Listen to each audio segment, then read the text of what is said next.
नमः परमहंसाय शोभित चरण कमल चिन्ह मकरंदाय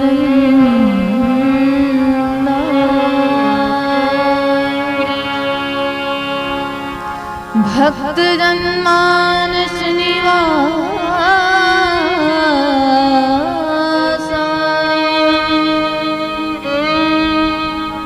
श्री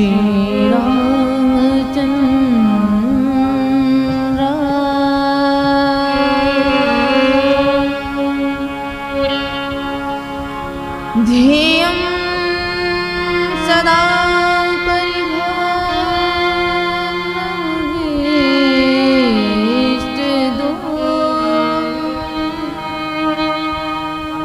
तीर्थास्पदं शिवविरञ्चिनुतं शरण्यं भृत्या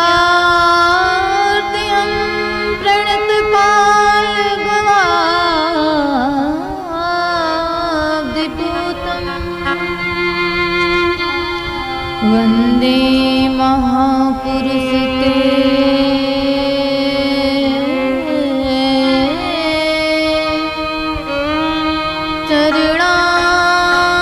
चरणारविंदम्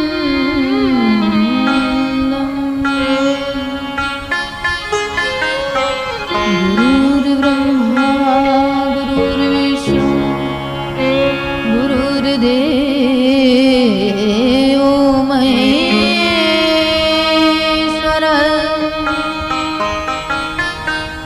गुरुर्साक्षात् परं ब्रह्म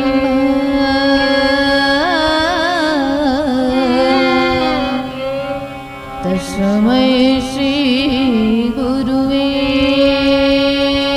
नमः। यत्र यत्र रघुनाथ कीर्तनं तत्र तत्र कृतमस्तकाञ्जलिं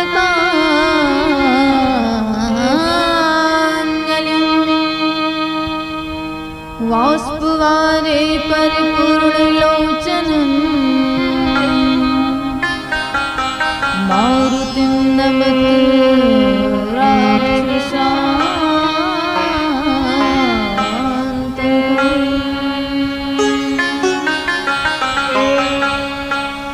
भक्त भक्त भगवंत गुरु चतुर्णाम बपुए इनके पद वंदन के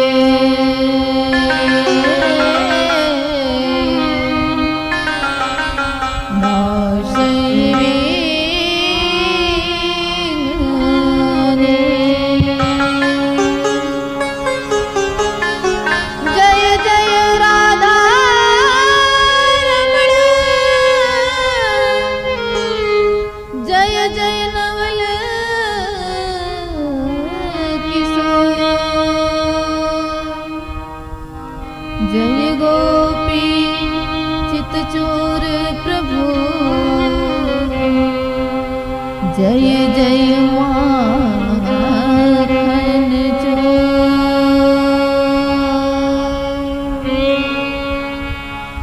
जय जय माखन चोर। अनंतानंद कोटि ब्रह्मांडाधिनायक अखंड करुणा वृणालय मर्यादा पुरुषोत्तम श्री रामचंद्र जी महाराज, कथा रस रसिक जुगल चरणानुरागी श्री हनुमान जी महाराज,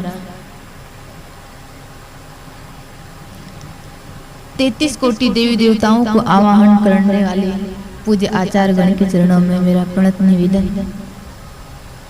एवं मंचस्थ विराजमान महाराज श्री के जुगल चरणों में पांचांग दंडवत प्रणाम स्वीकार हो।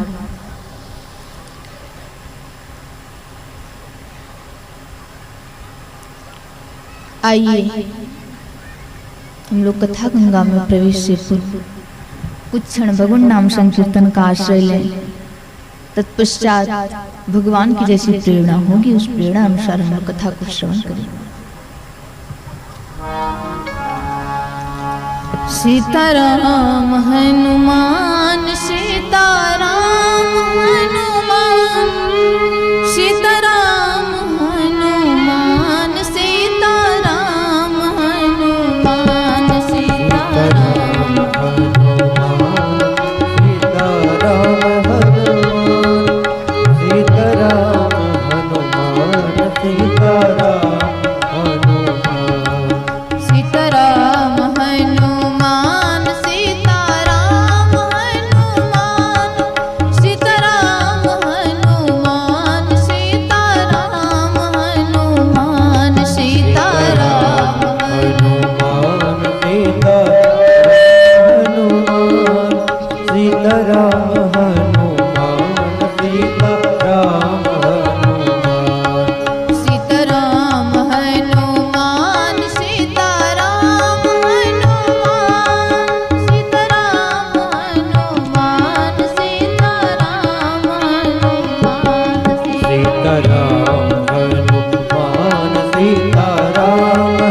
सीतारामचंद्र भगवान की जय, श्री हनुमान जी महाराज की जय, श्री सद्गुरुदेव भगवान की जय। जन्मांतरे भवेत् तदा भागवतं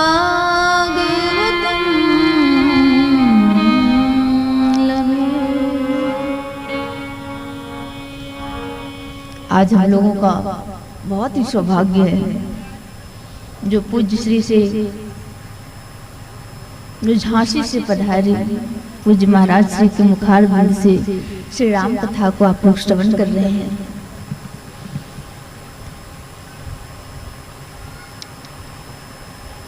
मुझे लगता है अभी इनकी ज्यादा उम्र तो नहीं हुई होगी, लगभग 14, 15, 16 के बीच में ही होगा। 13 बताइए, मात्र 13 वर्ष की उम्र में आप लोगों के सामने श्री रामचरितमानस की कथा को गायन कर रहे हैं। और ऐसी कथा आप लोग ये ना समझना कि आप लोगों को यूं ही कथा सुनने को मिल गई। कहा गया है कथा कब सुनने को मिलती है, जन्मांतरेत भवेत पुण्यम, जब कई जन्मों का पुण्य उदय होता है तब हमें श्री रामचरितमानस की कथा को श्रवण करने का अवसर प्राप्त होता है, श्री भागवत कथा श्रवण करने का अवसर प्राप्त होता है। एक जन्म के पुण्य से वेद व्यास जी महाराज कहते नहीं, भाग्योदयेन बहुजन्म समर्जितेन सत्संगमं च लभते पुरुषो यदा। एक जन्म के पुण्य से यह श्रीमद् भागवत महापुराण की कथा, श्री रामचरितमानस की कथा, भगवान के गुणगणों की कथा नहीं श्रवण करने को मिलता। कई जन्म का पुण्य जब उदय होता है तब हमें भगवान की कथा को श्रवण करने का अवसर प्राप्त होता है। जैसे हम जब ट्रेन में सफर करते हैं, जैसे महाराज जी अभी सफर से आए होंगे, फ्लाइट से आए होंगे या ट्रेन से आए होंगे या बस बाय जैसे भी आए होंगे, इन्हें टिकट लगी होगी।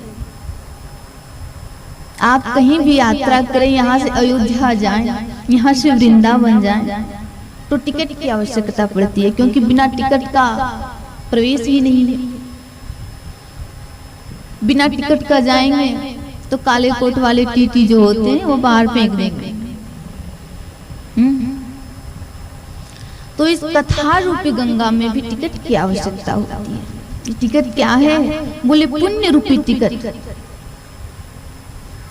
जिस व्यक्ति के अंदर पुण्य रूपी टिकट हो जाता है, जिन्होंने प्राप्त कर लिया है, वह कथा गंगा में आ जाता है। महाराज तो किसी ने कहा कि मैं तो बिना टिकट का भी ट्रेन में सफर किया हूँ। आप बिना टिकट के भी ट्रेन में चढ़ सकते हैं, लेकिन जब टीटी को पता चलेगा तो आपको बाहर फेंक देगा। उसी प्रकार कथा में यदि आप बिना पुण्य के आ भी गए तो अब आकर के कथा सुन नहीं पाओ। एक सेठ जी थे, दृष्टांत के माध्यम से आपको समझाएं। एक सेठ जी थे, कथा में आए हुए थे और वो भी जबरन भेजवाए गए, स्वयं की इच्छा से नहीं आए। सेठ जी थे, उनके वस्त्र का दुकान था, एक दो दुकान नहीं कई दुकानें थी।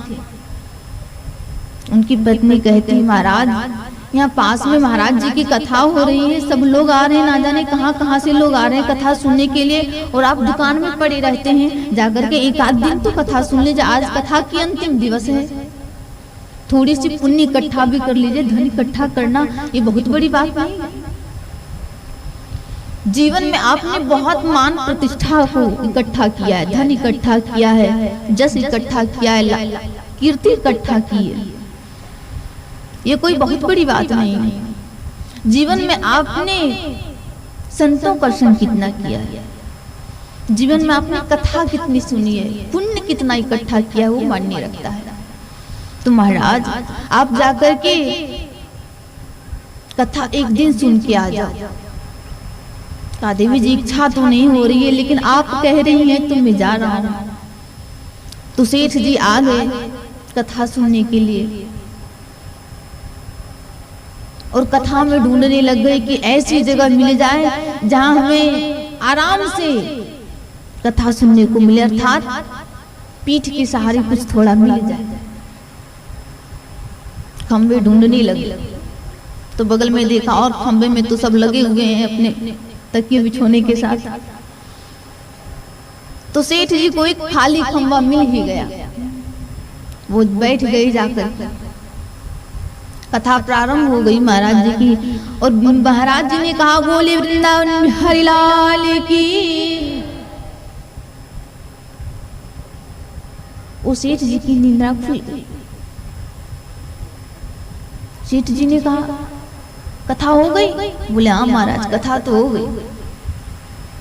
वाह ये कैसी कथा, भी हमें तो कुछ पता ही नहीं चला। अच्छा आज कथा में क्या होगी? बोले महाराज कथा में सोने से कथा को लाभ नहीं होता है, कथा में सुनने से कथा का लाभ होता है। आजकल लोग अक्सर यही प्रश्न करते हैं, महाराज एक बार कथा सुनी परीक्षित उतरे भव से पार, हम सब रहे जहीं के तहीं। कहे क्यों? बोले सुने अनेकों बार, हम लोग वहीं के वहीं हैं। क्यों? क्योंकि हम लोगों की समस्या यही है कि अनेकों बार सुने, अर्थात एक बार भी हमने मन से कथा नहीं सुनी। तो बिना अवसर चूके, क्योंकि आज कथा का पंचम दिवस है, मात्र आपके पास 4 दिन और शेष हैं। आप 4 दिन के बाद यदि कितना भी प्रयास करो कि महाराज जी आके कथा सुना जाइए, महाराज जी आके कथा सुना जाइए, तो आपको कथा नहीं प्राप्त हो सकती है। तो अक्सर अवसर चूके नहीं और भगवान की ये मंगलमय कथा को अवश्य श्रवण करें, क्योंकि महाराज ये श्री रामचरितमानस की कथा आप इन्हें हल्के में ना लें। अभी यदि यही पीठ पे, यही व्यास पीठ पे कोई बड़े बुजुर्ग महात्मा आए होते, संत भगवान आए होते और कथा करते, तो लोगों की रहती है, कुछ लोगों की मनसा रहती है, महाराज ये तो बच्चे हैं, ये कथा क्या करेंगे। तो कथा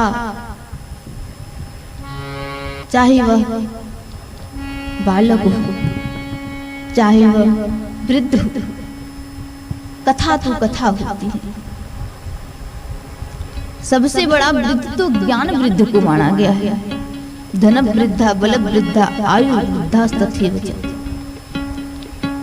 इन सबों वृद्धों में सबसे वृद्ध ज्ञान वृद्ध को माना जाता है।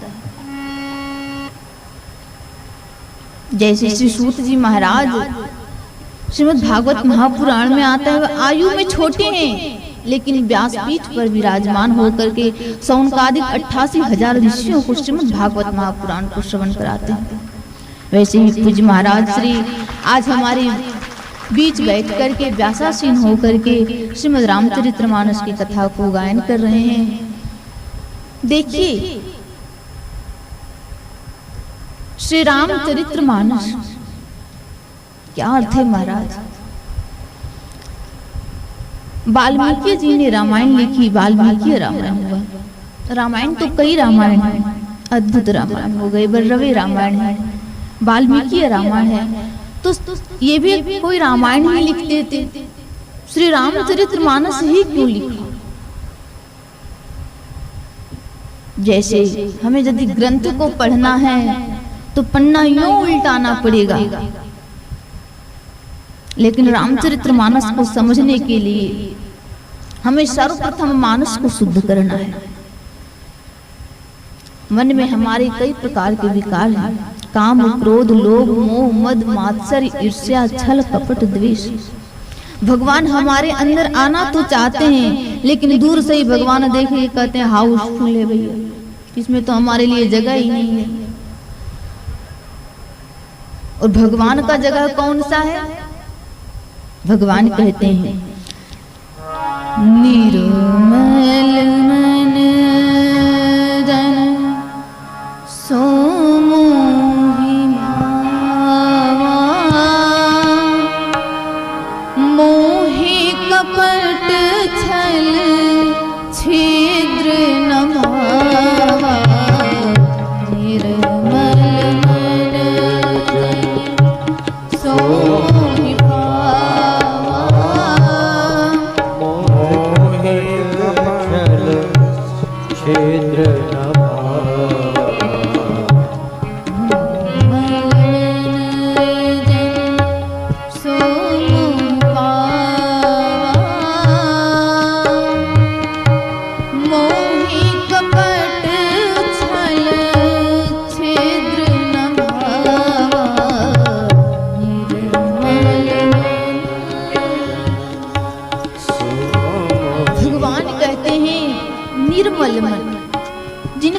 निर्मल हो, भगवान उनके अंदर आते हैं। और हमारे अंदर काम, क्रोध, लोभ, मोह, मद, मात्सर्य, ईर्ष्या, छल, कपट भरा हुआ है, तो भगवान कैसे आए? तो हमें कथा सुनने के लिए, कथा का लाभ प्राप्त करने के लिए सर्वप्रथम निर्मल मन को निर्मल करना है। और जब मन निर्मल हो जाए, दूसरा कहें चरित्र, व्यक्ति के व्यक्तित्व चरित्र पर निर्भर होता है। श्री तुलसीदास जी महाराज कहते हैं, सर्वप्रथम मानस को ठीक करो, पुनः कह रहे हैं चरित्र का निर्माण करो। क्योंकि महाराज हमारे सनातन धर्म में चरित्र की बड़ी विशेषता है। जिनका चरित्र निर्मल है वे भगवान को प्राप्त कर लिए। आज और लोग इस चरित्र के निर्माण के लिए, इस चरित्र को बचाने के लिए महाराणा प्रताप ने क्या क्या न बलिदान कर दिया है। जब अफगानों का राज्य मेवाड़ में स्थापित हो गया, जब मात्र 12 वर्ष के थे महाराणा प्रताप, उस समय अफगानों ने मेवाड़ पे हमला बोल दिया। महाराणा प्रताप के पिताजी महाराणा उदय प्रताप सिंह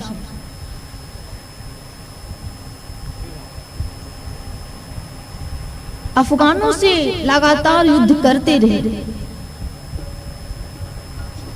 लेकिन जब युद्ध प्रारंभ हो जाता है राजपूतों में और अफगानों में, तो राजपूतों की पत्नियां